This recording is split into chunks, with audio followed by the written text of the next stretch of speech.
Good morning. Glad you could join us.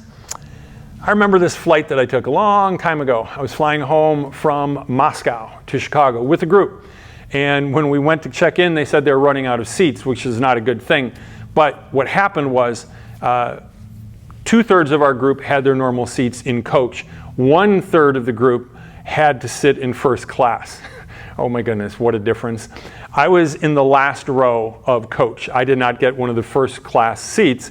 And so I had a seat that didn't lean back. This is a long trip home from Moscow to Chicago. I forgot how many hours, and I am 6'4", and I could use a little space.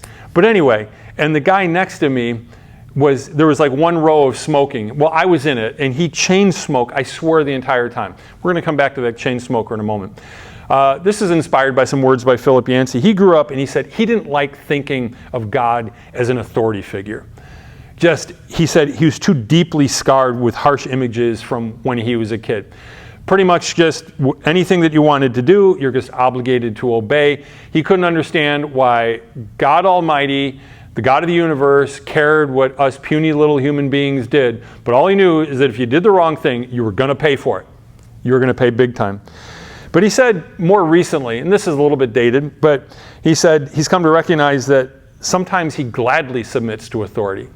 And I identify with this. He says, when my computer software acts up, he says he gets on the phone and he will do whatever they say. Now, the first thing you always should do is just reboot the computer. I mean, how many times do you need to hear that?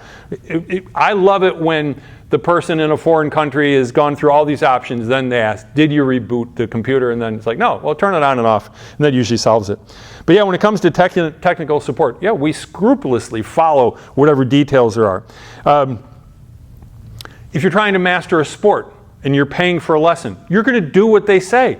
You're not going to be like, oh, you're wrong. No, you just paid them money. They're good at what they do, so you adjust. And maybe the doctor, he says, is probably the best one, because when we're hurt or sick, we go to see a doctor, and we tend to go along with what they say. They tell us to do difficult things, and we're like, okay, yeah, I'll do that. My friend Todd, I mentioned him recently, Words of Hope. He's a chiropractor. One of my favorite things is, I went in one time and he's like, okay, sit like this, do this, put it, and then hold this position right here. I'm like, okay, how long am I supposed to do it? He's like, the rest of your life. It's like, oh, that's the part that's going to be hard. But yeah, he says the doctor is probably the most helpful one, because instead of viewing, a lot of times we view sin as being fun, but he says when he talks to his doctor and the expertise that he has, he realizes that he views sins more as spiritual dangers, kind of like carcinogens are to the body, bacteria, viruses, and injuries, to be avoided. It's not like God is trying to keep us from having fun. He's trying to keep us from getting sick. And Philip Yancey says he saw the Traveling Body Worlds exhibit. And I remember that, where they had all this stuff from the body where they had it, strung out. But he said that he would never understand a doctor who would smoke cigarettes after they've seen healthy lungs and a chain smoker's lungs. I would like to see that guy next to me that flew home from actually I'd like to see my lungs after that flight, because I pretty much smoked everything that he did.